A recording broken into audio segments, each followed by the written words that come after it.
Are you stressed trying to figure out how to stretch your dollar further? I want to show you one of the ways that I find is useful for stretching your dollar and your time. So my name is Amita and I am your pampered chef consultant. Welcome to my kitchen, Mrs. Talbot's kitchen. So everybody loves the air fryer. If you don't have an air fryer, you don't know what you're missing because it's amazing. So one of my favorite things to do probably once a week is do a rotisserie chicken. You will never want to purchase a rotisserie chicken again from the grocery store after you've done it this way, or go to restaurants. Like, you won't want to do that. You're going to want to do it at home. It's amazing. So I've got a rotisserie chicken that I bought a chicken from the grocery store. I like to get organic ones because you're going to see the second part of what I do with them after. So I've got it all ready here. I've patted it dry with some paper towel. I've got my rotisserie all ready to go. So what I do is I put one end on and tighten it. Now these two little ends, the most important thing you want to remember is when you're washing it, don't lose the screws, okay? There are replaceable parts, but you don't want to have to pay for those. These are here and I just am so careful with them. So that's a tip for that.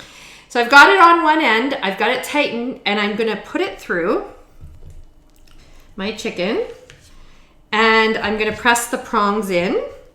And I like to stand mine up like this. Now it won't stay super still, so you kind of have to do it, be careful how you're doing it. You need it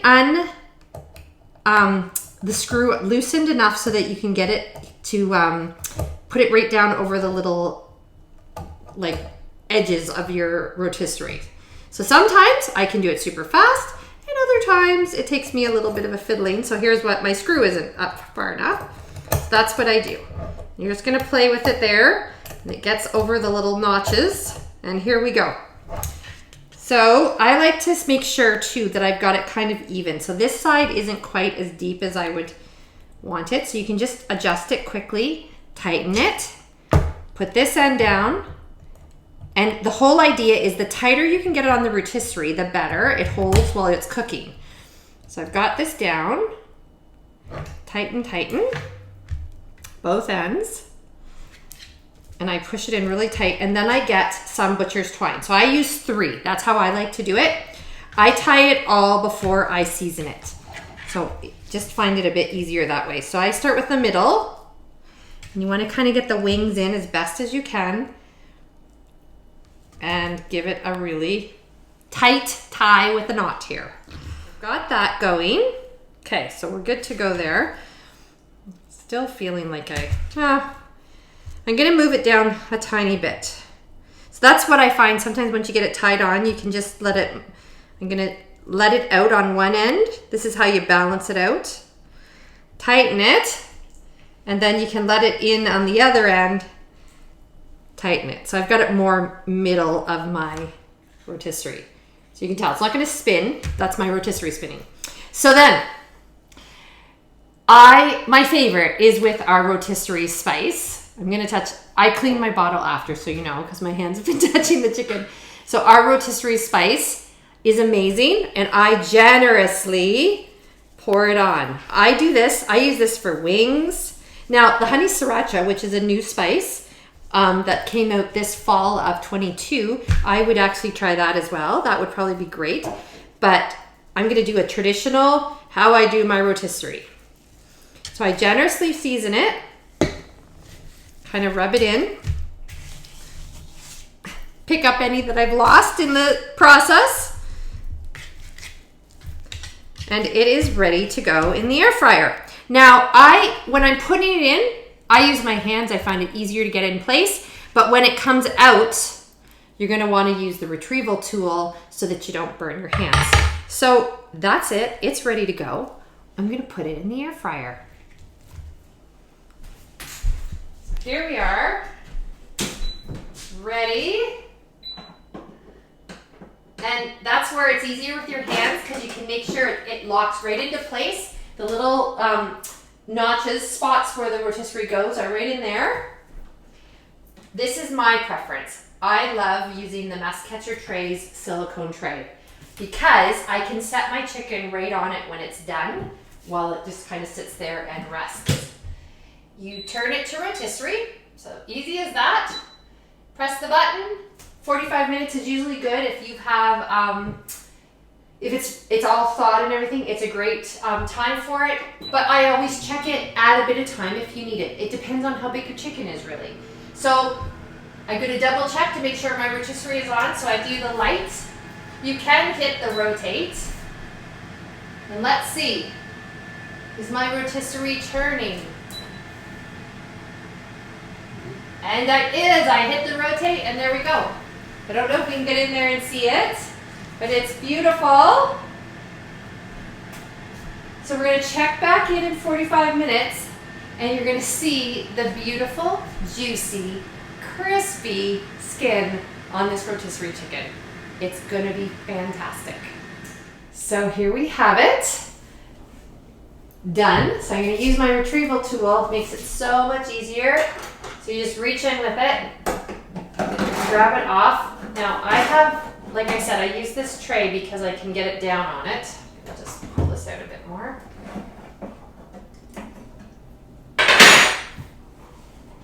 And it's hot. So you need to grab this with some oven mitts. But there it is. We like to let it sit and rest for a minute. Look at how crispy. Oh, so good. So juicy, so amazing. I tell you, you are never gonna wanna go back. It's basically one of those things, we like to call it a set it and forget it. It goes in there. I went and sat down in the living room for the 45 minutes and just relaxed. So that's as easy as it is. But I do more with this chicken. So after we enjoy this and cut it up and eat it, there's another step that I'm going to show you. Okay, so back for part 2. This will really, I think, help you stretch your dollars and your time, but even more important, so good for your health. So one of the things I try to do is always have a bone broth on hand. You should really be drinking about a half a cup a day. It's great for inflammation. It's great for gut health. It's great to keep away colds and flus. So all really good reasons, especially when we go into the fall with cold and flu season. So this is such a great way to stretch your chicken. So we made it in the air fryer. We're actually having it for dinner. I'm heating it in a pan, although I could do it in my air fryer as well. But because I wanted to make really crispy potato kind of pancakes, I've got them all going in there. I've got my carcass. Often I save 2 when they're smaller, but I want the broth. I need it. And so I'm gonna just do it with the one and just make sure I have lots of veggies. So I've got my broth, my carcass in there. I made sure to fill the water from my filtered water in my fridge, not to use my tap. I used to until I started reading. So that's what I would recommend. Use filtered water for this. And you're just kind of gonna cover everything. The other important part is to add some apple cider vinegar. This helps release the marrow from the bones, which is so good for your health. And collagen, anti-aging. So also very, very good. So I just do about a 1/4 cup. So I've just got my little stainless steel scoop here. And put that in. Now when I do it in my pressure cooker, I used to do it on the stove. The stove you have to watch. And it has to sit there so much longer. I don't really have the time to babysit it. So I started doing it in my pressure cooker and I've never looked back. And the beauty of that is, it's when you put the apple cider vinegar in, the whole idea is it's supposed to kind of sit there for about 30 minutes. Because it's a pressure cooker, by the time it comes to pressure, my 30 minutes have gone. Usually what I do is I fill it up, put it in there, and then I'm cutting my vegetables. For the sake of this video, I decided to get all my vegetables cut first. So here's what I add. This is so simple, it's crazy. I try to do as much organic as I can. So I have started getting the organic celery hearts because again, this is such a vital, such a nourishing broth. We're really trying to take out as many nasty things that we don't want in there as possible. So I highly recommend. You don't even have to use as much as what I did there. I've got some carrots grown from my father-in-law's garden. Scrub them. You don't have to peel them because there's lots of nutrients in that. I've got my shallots. Got a few shallots in there. And then, oh, where did my garlic go? I had a piece of garlic someplace. Did I put it in there? I might have. I have, crazy how these things disappear. I might have put it in there while I was doing this. And then the other thing is I put a little piece like this of ginger. Also, hugely anti-inflammatory. It's really good. Gives you adds a little depth and spice to your broth. Now, the only other things I would add, which I forgot, is the peppercorn. Peppercorn's on the top. And then the other thing, some people like to salt it after. Here I go back to my cupboard. Salting it after doesn't give you the same results. We've tried it both ways. It is far better to salt it now. And I add a generous amount of it in this. I'm using my real salt. So I add a generous amount. That's basically it.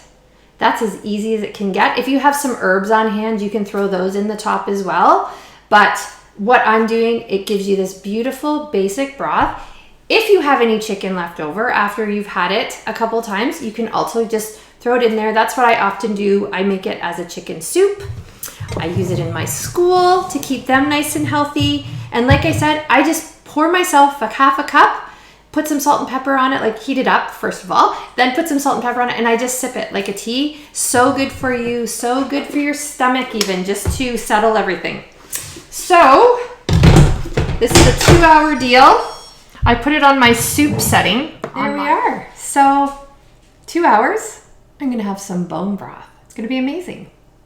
So finally, we're to the point where we have fantastic results. I've got my broth that I did in the pressure cooker.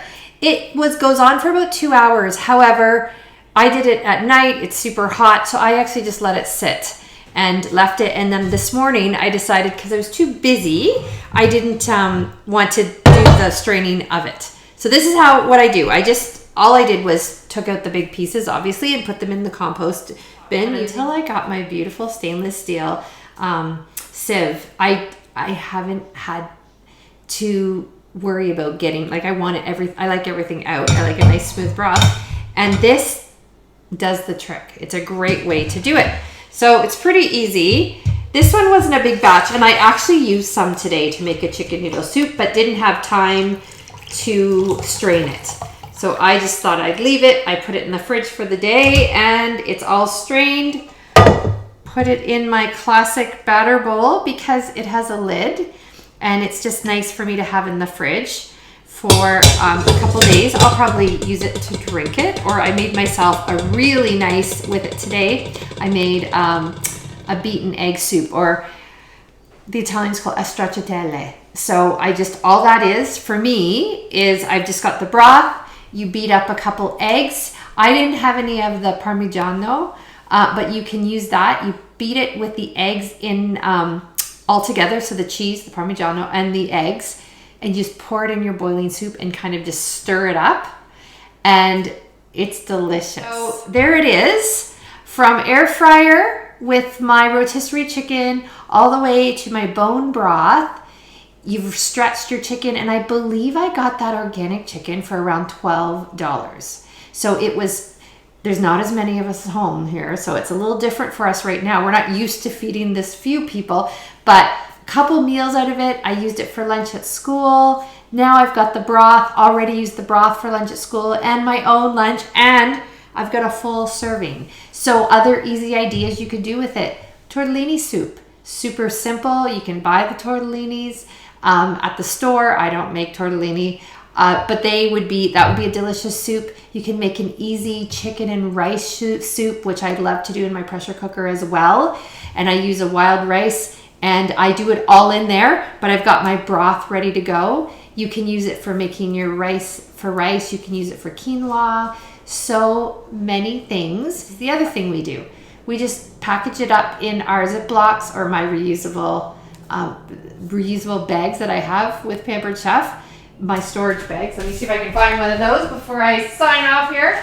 I put it in one of my reusable bags, which I also use in my sous vide.